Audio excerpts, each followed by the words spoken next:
Bir yil tilimizni tishlab yurdik. Endi gapirmasak bo'lmaydi. Bu O'zbekiston ko'zi ojizlar jamiyati markaziy boshqaruv raisi Ergash Norpo'latovning so'zlari. Xo'sh, aslida raisni bu so'zlarni aytishga va matbuotda chiqishga nima majbur qildi?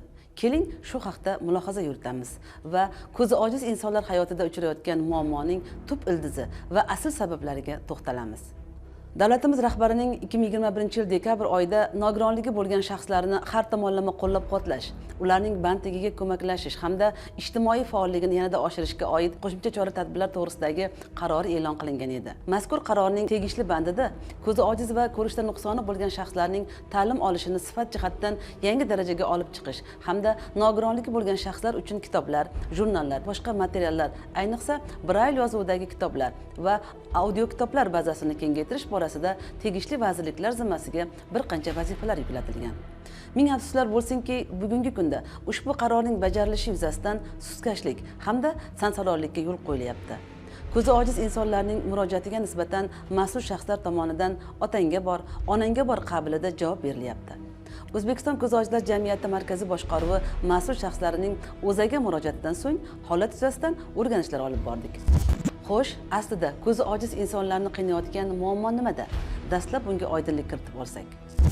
Keyingi yillarda yurtimizda kechayotgan iqtisodiy, ijtimoiy islohotlar negizida aholining rozi qilish yotganligi bilan alohida ahamiyat kasb etmoqda. Bunda albatta nogironligi bo'lgan shaxslarning turmushini yuksaltirish, ularni ta'lim jarayoniga jalb etish, bandligini ta'minlash, dam olishlarini tashkil qilish, o'zlarini qiziqqan soha bilan to'siqsiz shug'ullanishga imkon yaratish borasida qator o'zgarish va yangilanishlar bo'y ko'rsatdiki, buni biz nogironligi bo'lgan shaxslar o'z hayotimizda ko'rib guvoh bo'lmoqdamiz. Albatta bundan mamnun bo'lmoqdamiz. Lekin bugungi kunda muhtaram prezidentimiz tomonidan imzolangan qator qaror, farmonlar, qonunlar ana shunday bir insonlarni boshqalar singari teng yashashlari uchun imkoniyat taqdim etib turgan bir pallada ularni hayotida uchrayotgan muammolar bugun bizni qalbimizni qiynamoqda. Bugungi kunda ko'zi ojizlar ta'limida ham yomon oqibatlarni ko'rsatayotganligi bilan ko'zi ojizlar qalbida noroziliklarni uyg'otmoqda. Mana keyingi paytlarda albatta muhtaram prezidentimizning o'sha 2021-yil 21-dekabrda imzolagan 57-sonli qarorlarida qolaversa yana xuddi shu borada qabul qilingan 390-sonli qarorlarida nogironligi bo'lgan shaxslarning bandligini ta'minlashni kengaytirish, ularga yangi ish o'rinlarini yaratish borasida qator vazifalar belgilab berilganki, ushbu qarorlarda belgilangan vazifalarni ado etish yo'lida jamiyat korxonalari ham imkon darajasida harakat qilyapti. Lekin birgina o'sha bizni matbaa korxonamiz bo'lgan Dizayn Print korxonasi faoliyatida uchrayotgan muammolarni aytib o'tadigan bo'lsak, bu albatta kechiktirib bo'lmaydigan muammolarni hal etishni kunning o'zi, zamonning o'zi oldimizga ko'ndalang qilib qo'yayotganligiga guvoh bo'lasiz. Korxonada asosan ko'zi ojizlar uchun darsliklar, o'quv qo'llanmalar, badiiy adabiyotlar va o'quv jarayonida zarur bo'lgan maxsus ko'zi ojizlar uchun kerak bo'lgan xaritalar, o'sha tarixga oid globuslar ishlab chiqarilishi yo'lga qo'yilgan. Shuningdek, ko'zi ojizlarni to'sqinliksiz hayot kechirishlari uchun axborot olish imkoniyatlarini kengayishi uchun korxona tomonidan turli xil o'sha tablichkalar, Brail yozuvidagi tablichkalar, ma'naviyat burchaklari uchun ko'rgazmalar ishlab chiqarilmoqda. Bu masalalarni yana ham kengaytirish mumkin. Lekin afsuski, bu jarayonlarda korxona davlat buyurtmalarida ishtirok etish imkoniyati cheklanib qolmoqda. Mana keyingi yillar kuzatishlarimiz shuni beradiki, korxonada bemalol 50-60 milliard so'mlik ishlab chiqarishga quvvatiga ega bo'la turib, davlat tomonidan 15-20 milliard ijtimoiy buyurtma olmoqda. Bizni yana qiynaydigan masala mana shu davlat tomonidan olingan davlat buyurtmalari, o'sha sog'lom bolalar uchun yassi harfdagi darsliklar, qolaversa ko'zi ojizlar uchun birar yozuvdagi darsliklarni cheklangan miqdorda davlat buyurtmasi berib, bu buyurtmalarni vaqtida ado etib, sifatli ado etib taqdim etishiga qaramay, mana 2023-yilda davlat buyurtmasi olishda qiynaldi. 2024-yilda ham davlat buyurtmasini qo'lga kiritish uchun qiyinchiliklarga duch keldi. Raisning ta'kidlashicha, mazkur masalalarni amalga oshirishni, ya'ni korxonada davlat buyurtmasi berilishining o'z talablari mavjud. O'sha talablardan eng muhimi ana o'sha korxonalarda 50% nogironligi bo'lgan shaxslar ishlashi kerak.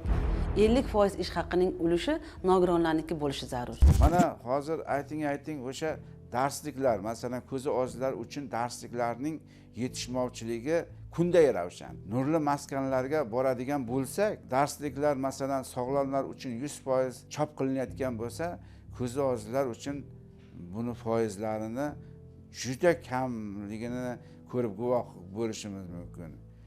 Kimdir 10% deydi, kimdir 5% deydi. Mana shunday holatda turibdi. Demak, ko'zi ojizlar boshqa sog'lom bolalarga qaraganda 10-15 barobar kam darsliklar chop qilinishi natijasida zaruriy bilim va ko'nikmalardan bexabar qolyapti deyish ham mumkin. Mutaxassislarning bizga ma'lum qilishlaricha, bugungi kunda ko'zi ojizlar uchun o'quv darsliklari va o'quv qurollari yetishmasligi, kutubxonalarda borlari ham sobiq tuzum davridan qolgan qo'llanmalar ekan.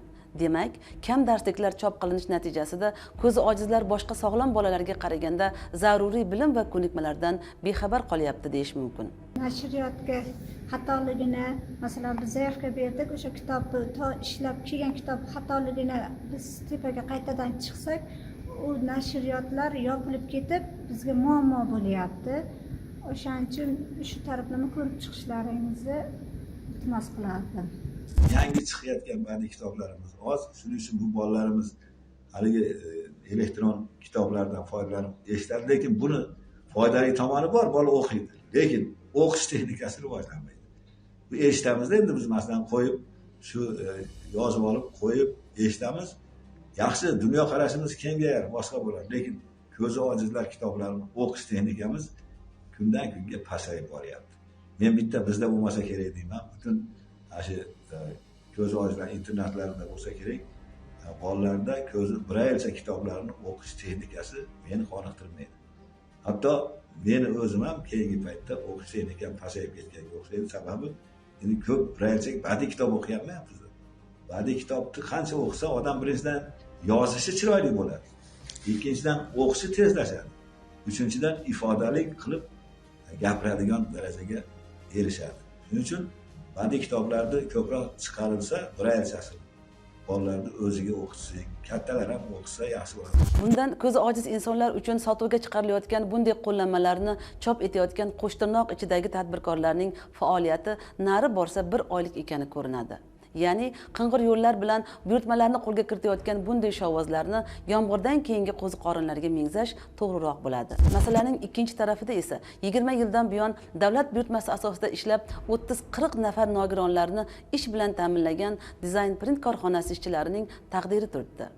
Demakki, bugun prezidentimiz imzolagan qaror farmonlarga zid ravishda ko'zi ojiz bolalar ta'lim jarayonidan ancha-muncha chetda qolayotganidan darak beradi. Sinfga borib o'tirgani bilan bola zaruriy ko'nikma va bilimga ega bo'lish uchun darsliklardan foydalana olmasa, yetarli darajada bilim ola olmasa, bundan jamiyat ham, davlatimiz ham zarar ko'rishi bor gap.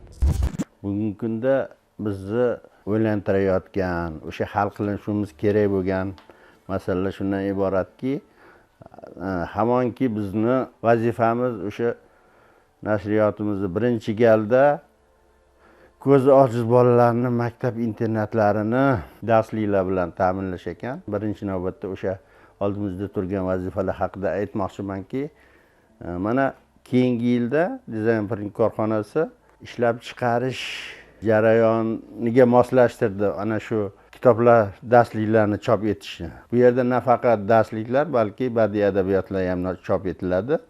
Endi darsliklar borasida muammolarimiz yetarli. Ya'niki bugungi kunda darslikni undan oldingi yillar ta'lim vazirligi buyurtma qilardi. O'shanda ham kamchiliklar bo'lardiki, bu buyurtmalar yilning ikkinchi yarmiga borib, yil oxiriga borib berilardi. Keyin bizni bosmaxonamiz bor. Birinchi navbatda eng yirigi dizayn print bo'ladigan bo'lsa, o'shanda uni kechalari ham ishlab, o'sha buyurtmani bajarib berishlariga to'g'ri kelardi. Mana bugungi kunda darslar maktablarimiz ijtimoiy himoya milliy agentligiga o'tgandan keyin darsliklarni imkon qadar vaqtliroq buyurtma qilinsa. Birinchidan bu o'sha buyurtmadagi kitoblarni o'z vaqtida tayyorlab berishni imkoni beradi. Ikkinchidan ularni sonini ko'paytirishimiz kerak bo'ladi. O'zingizga ma'lum darsliklar nainki bizda, hatto o'sha umuman O'zbekiston maktablarida yil sayin, oy sayin o'zgaryapti, ta'lim jarayonida o'zgarishlar yuz beryapti. Yangi darsliklardan foydalanishga to'g'ri kelyapti. Bunga biz yetib olishimiz uchun albatta birinchi navbatda o'sha bizga buyurtma o'z vaqtida bo'lishi kerak. Demakki, ko'zi ojizlar ta'lim muassasalarida kechayotgan muammolar, yuzaga chiqqan kamchiliklar haqida gapirar ekanmiz. Uni bartaraf etish uchun jamiyat tomonidan doimiy ravishda takliflar berib kelingan. Taklif shunchaki taklif emas. Uning yechimi masalalarida ham tegishli davlat organlariga ham og'zaki, ham yozma ravishda murojaatlar taqdim qilib kelinmoqda. Ammo shundoq ham bu go'zal hayotni ko'rishdek baxtdan benasib bo'lgan insonlarni o'qishdan ham mahrum qilishdan uyalmayotgan kimsalar ko'zi ojiz mas'ullarning eshigi oldida kuttirishdan, ularni dardlarini tinglashdan yuz o'girishmoqda. Mana masalan o'sha o'zimizning korxona tomonidan mana bunday kitoblar, o'sha badiiy kitoblar ishlab chiqarilyapti. Lekin davlat buyurtmasi bo'lmaganligi uchun bu hozir korxonasining o'zining omborxonalarida turib qolyapti. Agar davlat buyurtmasi asosida buni xarid qiladigan bo'lsa, birinchidan ko'zi ojizlarning ma'naviyatini yuksalishiga, ma'rifatining shakllanishiga xizmat qiluvchi bu kitoblar ko'zi ojizlarni qo'liga yetib borgan bo'lardi. Ko'zi ojizlar bundan albatta ma'naviy oziqa olgan bo'lardi.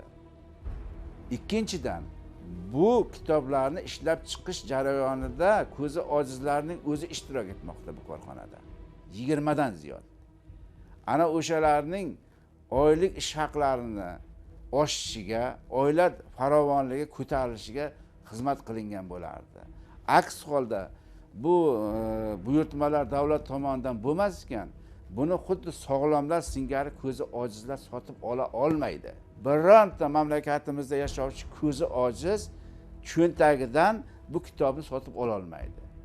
Demakki, ko'zi ojizlar kitobiga bo'lgan ehtiyojni faqat davlat buyurtmalari asosida qondirish mumkin. Hech kim, biror shaxs, ko'zi ojiz shaxs buni sotib ola olmaydi. Sotib ololmasligiga sabablar ham bor. Bu kitoblar masalan mana deylik bir o'tgan kunlar kitobini oladigan bo'lsak, bir kaftingizda sig'adigan kitob bo'lib chiqadi sog'lomlar uchun. Lekin o'sha siz ko'rgan o'sha o'tgan kunlar kitobi ko'zi ojizlar uchun 7-8 kitobdan iborat. Mana shunday xuddi 7-8 kitobdan iborat kitob bo'lib chiqadi. Buni tan narxi ham oshib ketadi, sotuv narxi ham oshib ketish natijasida ko'zi ojizlar buni sotib ola olmaydi. Demakki, bitta kitob 1,5 million, 2 million atrofiga tushishi mumkin. Sog'lomlar sotib oladigan kitob 50 ming, 40 ming, 30 ming, 20 ming bo'lsa, xuddi ana shu kitoblar million so'mdan 2 million so'mgacha boradi. Demak, buni narxi ham qimmat. Darsliklar, mana darsliklar, mana buni ko'rinishi, mana dizayn print korxonasi tomonidan ishlab chiqarilgan darsliklar. Bu buyurtmachilar tomonidan hech qanday e'tiroz bo'lmagan, vaqtida yetkazib berilgan. Lekin mana shu darsliklarni chop qilish masalasida ham korxona oqsashlarga duch kelyapti. nimagaki davlat buyurtmasini ololmayapti. Yelib yugurishiga qaramasdan ololmayapti. 42 ta odam ishlashiga qaramasdan korxonaning tarixi 20 yildan oshiq davrga borib taqalishiga qaramasdan mana shu davlat buyurtmalarida ishtirok etmayapti. Mana hurmatli daxldor vazirlik va idora mutasaddilarini e'tiboriga havola qilayotgan muammomiz shundan iboratki, 3 ta 4 ta nogironi bilan 6 oy 1 yil burun tashkil bo'lgan korxonalar 50-60 milliard so'mlik davlat buyurtmasini qabul qilyapti. Bu bizda ma'lumotlar bor. Kerak bo'lsa, uni ro'yxatini, undan ziyod ro'yxatini kerakli joyga taqdim qilishim mumkin. Lekin biz birovni nima deydi, ishi bilan bizni unchalik qiziqishimiz yo'q. Majbur bo'lgandan keyin bu gapni aytyapmiz-da. Lekin nima uchun savolimiz shundan iboratki, 20 yillik tarixga ega, muntazam nogironligi bo'lgan shaxslarni ish bilan ta'minlagan, muntazam nogironlar reabilitatsiyasiga e'tibor bergan jamiyat korxonasi davlat buyurtmalari olishga qiynaladi. Nega? Nima uchun? Biz shunga javob topa olmaymiz. Idoralarga borganda hech qanday savolsiz, javobsiz kuting, davlat buyurtmasi beramiz deydi, tamom kutamiz. 1 yil tilimizni tishlab keldik. 1 yil. Endi jim o'tirishni hozir endi oxiri ko'rinib qoldi. Sababi biz bu korxonani zamonaviy texnologiya bilan qurollantirish uchun kredit mablag'i olganmiz. Bank krediti mablag'i. Bu shunchaki bir ijtimoiy kredit emas bu. Tijoriy kredit olganmiz. Boshqa tadbirkorlar qatorida 24-25% kredit mablag'ini olganmiz. Boya aytib o'tganimdek, bu mahsulotlarni davlat xarid qilmasa ko'z ojizlar uchun, buni insonlar tomonidan xarid qilish imkoniyatlari nolga teng. Demak, mana shunday ekan, davlat xarid qilish orqali biz o'sha nogironligi bo'lgan shaxsni ish bilan ta'minlaymiz. Nogironligi bo'lgan shaxslarga turli tuman adabiyotlar chop qilib ularga yetkazib beramiz. Shuning bilan birgalikda olgan kreditimizni so'ndirib boramiz. Kredit olishni o'zi ham aslida bir tomonlama foyda emas, bu davlat uchun ham, banklar uchun ham foyda. Demak, biz mamlakatimizdagi iqtisodiy ko'rsatkichlarni yuqoriga chiqishiga, o'sha xalqaro moliyaviy munosabatlarni davlatimiz tomonidan to'laqonli o'rnatilishiga ham hissa qo'shyapmiz. Chunki bu kredit mablag'lar xalqaro tashkilotlar orqali olingan. Ana shu kreditlarni biz olish evaziga biz o'sha davlatning xalqaro moliyaviy tashkilotlar bilan munosabatini yaxshilashga bir tomondan hissa qo'shyapmiz. Bizga shunday ma'lumotlar kelyaptiki, mana shu hozir aytgan masalamiz bo'yicha, masalan, 6 oyda yo 1 yilda tashkil bo'lgan korxonalar qanchalik bir zamonaviy texnologiyaga ega bo'ladi, qanchalik yetuk mutaxassislarni olib kelib ishlatish imkoniyatiga ega bo'ladi. Bu ham savol ostida turibdi. Chunki bizga kelayotgan ma'lumotlarga ko'ra, mana shu davlat buyurtmalarini qo'lga kiritgan matbaa korxonalari davlat buyurtmasini boshqalar orqali amalga oshirishga harakat qilayotganligini ham biz sezib bilib turibmiz. Kerak bo'lsa, nafaqat mamlakatimiz ichkarida, xorijga olib borib kitoblarni chop qilib kelayotganligini biz sezib bilib turibmiz. Nima uchun davlatning mablag'lari xorijga chiqib ketishi kerak? Mana o'zimizda imkoniyat bor, korxonalar bor. Davlat mablag'lari mana shu o'zimizda ichkarimizdagi bozorda aylansa, bundan mehnatkash xalqimiz, ko'zi ojizlar, nogironlar manfaatdor bo'ladi, oilalar farovonligi oshadi. Soha kundan kunga rivojlanib bormoqda. Biz undan oshiq har xil maktab darslari, 60 ta atrofida badiiy kitoblar, 50 ta atrofida oliy ta'lim uchun kitoblar yetkazib berdik. Bundan tashqari ham bu yog'iga ishlarimiz jadal davom etmoqda. Faqat bizda ba'zi muammolar yuzaga keladi. Bu nima deydigan bo'lsak, bizni o'zi aslida bundan ham ko'proq kitoblar qilishga haligi qurbimiz, quvvatimiz yetadi. Faqatki mana maktab darsliklarida oladigan bo'lsak, bitta muammo bo'ladi biz ishimizda. Maktab darsliklarini brailchaga chop qilish to'g'risidagi qarorlar, ana o'sha nima deydi, shartnomalar yilni ikkinchi yarmida, ya'ni iyul atroflarida imzolanadi shartnoma. Undan keyin yilni oxirigacha, kitob dekabrgacha o'sha shartnomasi tugaydi. Ana o'sha muddat ichida biz yetkazib berishimiz kerak bo'ladi kitoblarni. Vaholanki biz mana yilning boshida yanvardan to o'sha iyun oyigacha 6 oy ishimiz birmuncha kamroq bo'ladi-da, bosimsiz bemalol ishlaymiz. Maktab darsliklari kelgandan keyin katta nima deydi, spiska bo'ladi deydi. Ko'p kitob bo'ladi. O'sha 6 oyda nima deydi, tez ishlab topshirishimizga to'g'ri keladi. Qanaydiki mana shu bizning shartnomalarimiz yilning boshida ma'lum bo'lganda edi, bundan ko'proq, bundan sifatliroq yaxshi kitoblarni chiqarishda ishtirok etsak bo'lardi. Men ko'z tubini qurishi nogironligi diagnozi bilan shu korxonada ishlayman. Ish olib borishlarimiz yaxshi, Xudoga shukr. Hamma ishlarni olib boramiz. Faqat go'da mana shu ishlarimiz to'xtab qolishini inobatga olmasa, atak ishlarimiz yaxshi, vaqtida oyliklarni olamiz. Tushliklarimiz hammasi joyida, hammasi vaqtida beriladi. Oyliklarimiz hammasi vaqtida beriladi. Bayram pullari ajratiladi alohida. Yangi yilda, hayit bayramlarda. Faqat bizda bitta shu muammo, go'da shu ishlarimiz to'xtab qolishini inobatga olmasa, shu faqat shuni biz iltimos qilib so'raymiz. Shu ishlarni bizga ta'minlab bersa, biz nogironlar shu oilamizni, bola chaqamizni shu oylik bilan boqib kelyapmiz. Shuncha yildan beri Xudoga shukr, mana shukur hammasini o'qitib, joy-joyiga qo'yib ishlab kelyapmiz. Faqat bizning iltimosimiz shu vaqtida bizga shu zakazlarni yetkazib bersa, biz hammasini joy-joyida qo'yib ishlasak. Prezidentimiz Shavkat Miromonovichga katta rahmatimni bildiraman. Biz nogironlarga alohida e'tibor berib, shu nogironlarga hamma sharoitlarni yaratib berayotganlarga katta rahmat. Mana oldin bizda masalan nogironlarni hamma past nazari bilan qarardi nogironlar, hozir nogironlar birinchi o'rinda turibdi. Ya'ni hamma korxonalarga kamida 3 ta 5 ta nogironni ishga olinsin degan qaror chiqarib qo'ydilar. Bu ana qarorlarga ming rahmat. Men nogironlar ish qilib chetda qolmayapti. Hammadan oldinda yuribdi hozir nogironlar.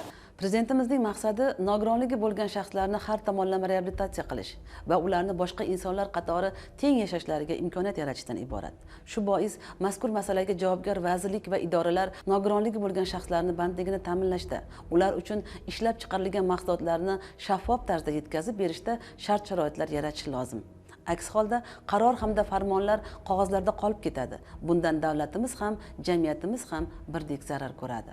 Lavhamiz so'ngida nima deymiz? Ko'zi ojiz insonlarning kosasiga chang solayotgan, qo'shtirnoq ichidagi uddaburon tadbirkorlarga insof u o'z vazifasini bajarishni paysalga solayotgan mutasaddilardan imkon qadar muammoni tezroq hal etishlarini kutib qolamiz.